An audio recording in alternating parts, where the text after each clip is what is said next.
안녕하세요. 미석의 최진영 목사입니다. 2023년 10월 1일 오늘 나에게 주시는 생명수 샘물 한 모금 시작하도록 하겠습니다. 에스겔 18장을 보시겠는데요. 1절에서 하나님이 말씀하시기를 2절에 이스라엘 땅에 속담이 있는데 아버지가 신 포도를 먹었으므로 그의 아들이 시다. 이가 시다라는 속담이 있다는 것입니다. 이가 신게 실인 이유는 여러 가지가 있겠죠. 치아에 어떤 충치 관리를 못해서 충치 때문에 그럴 수도 있고, 아니면은 이제 잇몸이 약해져서 이가 흔들려서 신경이 건드려져서 그럴 수도 있고 한데, 우리 아버지가 신포도를 먹어서 내가 이가 시구나. 약간 안 되는 일에 있어서 이제 아버지 조상 탓을 하는 이런 속담이 있었는데, 이제 하나님이 이것을 언급하면서 내가 나의 삶을 두고 맹세하노니 너희가 이스라엘 가운데 다시는 이 속담을 쓰지 못하게 되리라 하십니다.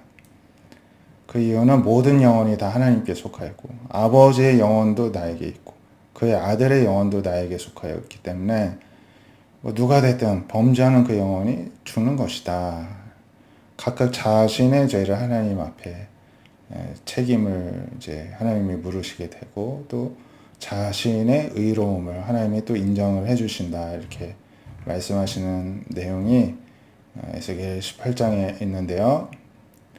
이어서 이러한 하나님의 태도가 이 백성들이 말하기를 주의 길이 공평하지 않다 한다는 것입니다.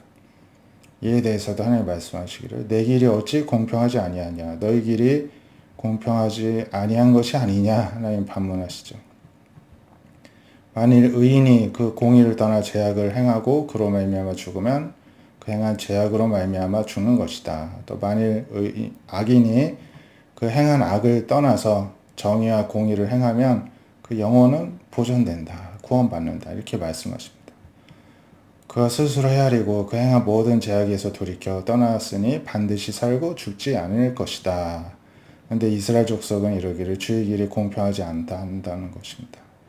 나의 길이 어찌 공평하지 아니하냐 너희 길이 공평하지 아니한 것이 아니냐 하나님이 이렇게 또 반문을 하시죠. 이스라엘 족속아 내가 너희 각 사람이 행한 대로 심판할 것이다. 너희는 돌이켜 회개하고 모든 죄에서 떠나라. 그리한지 그것이 너희에게 죄악의 걸림돌이 되지 아니하리라 하시죠. 너희는 너희가 범한 모든 죄악을 버리고 마음과 영을 새롭게 하라. 이스라엘 족속아 너희가 어찌하여 죽고자 하느냐. 하나님이 이제 말씀하시면서 죽을 자가 죽는 것도 내가 기뻐하지 않고 그러니 너희는 스스로 돌이키고 살라 하십니다.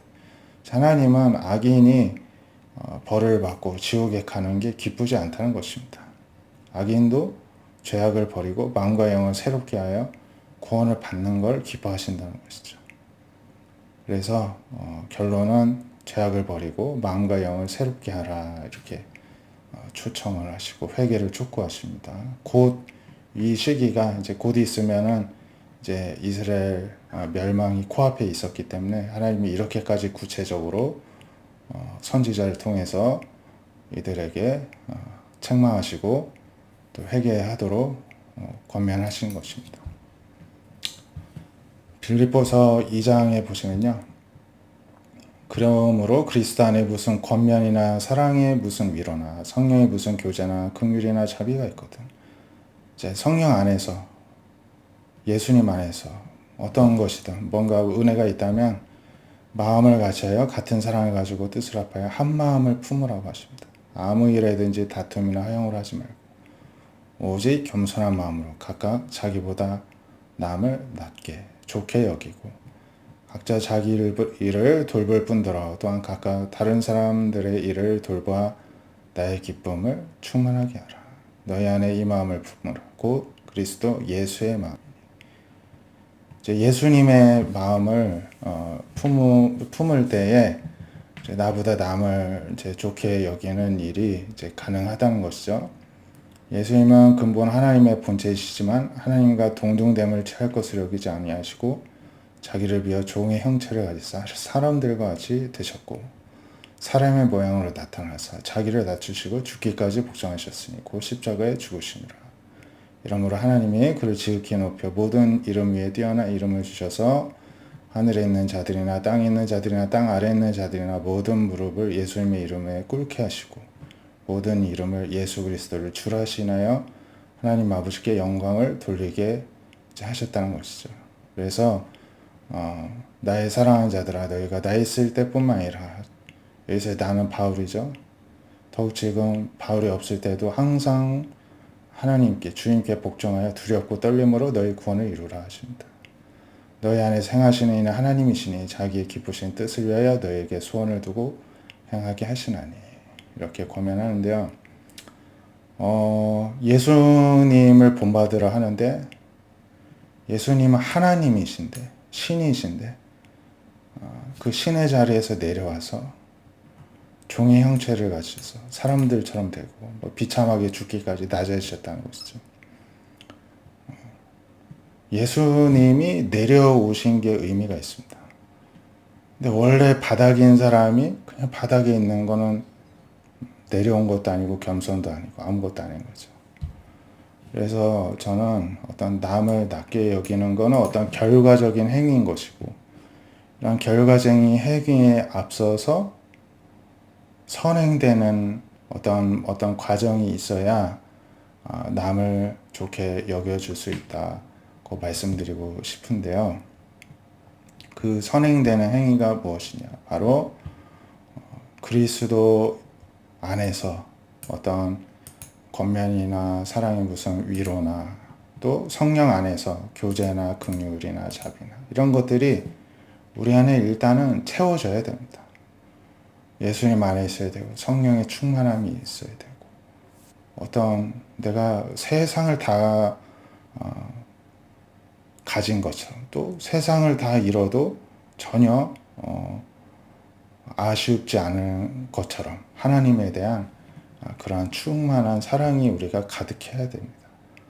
그래서 그런 것이 있거든 한 마음도 품고 허영심 갖지 말고 겸손하고 남을 낮게 여기고 기쁨을 충만케 하라는 것이죠. 그래서 이게 없는 상태에서 그냥 노력으로 그냥 내가 애써서 하려니까는 한 마음도 안 되고 다투게 되고 허영을 하게 되고 겸손도 없고 누가 더 센가 한번 대보자 이런 일이 생기고 다른 사람들을 그렇게 돌보지도 않고 공동체 의식이 없는 것입니다. 그래서 전제 조건인 예수님 안에서 예수님의 말씀, 사랑, 위로가 풍성해야 됩니다. 성령님 안에서 성령님과 충만한 교제가 있어야 돼요. 긍휼과 자비, 하나님의 자비, 하나님의 긍휼하심을 우리가 충분히 맛본 다음에야 이런 것이 가능하다.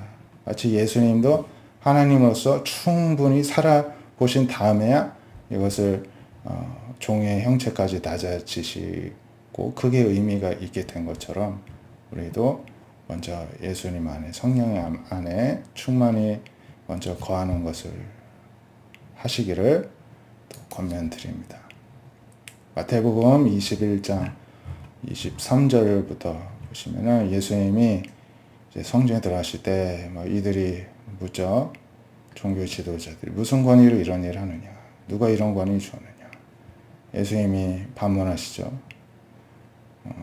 요한의 세례가 하늘로부터냐 사람으로부터냐 했더니 이제 이들이 고민을 합니다. 만일 사람으로부터라면은 요한은 하나님이 보낸 선지자라고 사람들이 믿는데 백성들이 들고 일어날까봐 무섭고 하늘로부터라 하면은 왜 요한을 내 세례를 받지 않고 믿지 않느냐 이제 예수님이 따질 것 같으니까 결국에는 우리가 모르겠다 합니다. 그러니까 예수님도 너에게 말해주지 않겠다 이렇게 말씀하시죠. 그러면서 너희 생각에는 어떠하냐? 어떤 사람에게 두 아들이 있는데 맏아들에게 가서 얘 오늘 포도원에 가서 일하라 하니 대답하여 이르되 아버지 가겠나이다 하더니 가지 않았습니다. 둘째 아들에게 또 이르되 실수이다 했는데 그 후에 뉘치고 갔습니다. 둘 중에 누가 아버지의 뜻대로 하였느냐 하니까 사람들이 둘째 아들입니다 하죠. 예수님이 그들에게 말하기를 내가 진실로 너희에게 이르노니 세리 창녀들이 너희보다 먼저 하나님 나라에 들어가리라 이렇게 말씀하십니다. 요한이 의의 도로 너에게 왔거늘 너희는 그를 믿지 아니하되 세리 청년을 믿었으며 너희는 이것을 보고도 끝내 뉘우쳐 믿지 아니하였다 하십니다. 그래서 맏아들은 이러한 뭐 대제사장들, 장로들, 뭐 서기관들, 바리새인들, 그 당시 종교 지도자들을 의미하죠. 이들은 일단 하나님 아버지가 명령하신 것을 일단 표면적으로는 지킨 것입니다. 그런데 끝까지 하나님이 정말로 원하시는 어떤 천국을 바라보는 그런 하나님 아버지의 마음을 가지고 살아가는 그런 삶을 살지를 않았죠. 예, 대답만 하고 아무것도 안 한 것과 똑같습니다. 근데 세리와 청년은 둘째 아들과 같은데 일단은 표면적으로 율법도 어기고 법을 어겼죠. 그러니까 세리와 청년, 죄인 이렇게 낙인이 찍힌 것입니다. 하나님 법을 어긴 것입니다. 하지만 이들은 세례 요한도 믿고 예수님도 믿어서 결국에는 하나님 원하시는 대로 순종을 하였죠. 그래서 하나님 나라에 들어간 것입니다. 그런 비유로 이들에게 말씀해 주시지만은 이들은 끝내 뉘우쳐 믿지도 않고 지금 뭐 지옥에 갔겠죠. 그래서 우리가 어떤 진심으로 하나님 앞에서 뉘우치고 또 순종하는 그런 삶이 되시기를 바랍니다. 기도하겠습니다. 하나님, 오늘 주일도 하나님의 은혜로 보내고 있는데 우리들의 몸과 마음과 영혼과 우리의 삶이 늘 하나님 중심으로 살아갈 수 있도록 오늘도 은혜를 허락하여 주시옵소서. 무엇을 하기 이전에 하나님의 사랑과 은혜와 긍휼과 축복과 성령의 충만하심과 예수님의 사랑이 우리들의 마음 가운데 가득하여져서 우리들의 마음이 먼저 천국이 되게 하여 주시고 그러한 천국의 기쁨으로 다른 사람을 섬기고 또 하나님의 나라를 확장시켜 나아가는데 힘쓰는 우리 모두가 되게 하여 주시옵소서. 그러기 위해 우리들의 마음을 높은 데에 두지 아니하고 늘 주님께 바라보고 주님 앞에서 겸손히 순종하며 나아가는 우리가 되게 하여 주시옵소서. 한 주간도 주님 앞에서 머물고 살기를 소망하며 살아계신 예수님의 이름으로 감사기도 드립니다. 아멘.